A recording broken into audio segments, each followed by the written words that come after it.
Karachi water and sewerage corporation के तर्जुमान के मुताबिक धाबेजी पंपिंग स्टेशन से शहर में पानी की फराहमी मामूल के मुताबिक जारी है। एक एलामिया के मुताबिक इनका कहना है कि 5 जनवरी सुबह 8 बजे से लेकर रात 8 बजे तक के इलेक्ट्रिक की शटडाउन के दौरानिये में की वजह से 12 घंटे के लिए शहर कराची का पानी बंद रहेगा।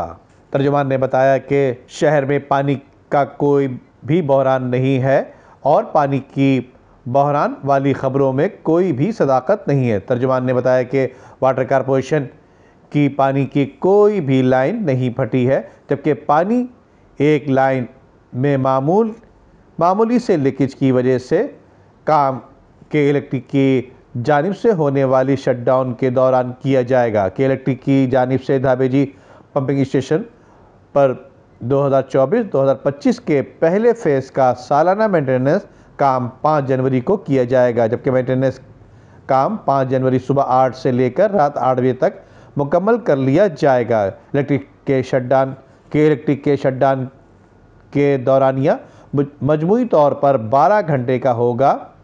वाज़ेह रहे कि इलेक्ट्रिक की जानिब से 5 जनवरी को होने वाले मेंटेनेंस का काम के 22 शहर को मजमूई तौर पर सिर्फ 100 MGD पानी की कमी का सामना होगा।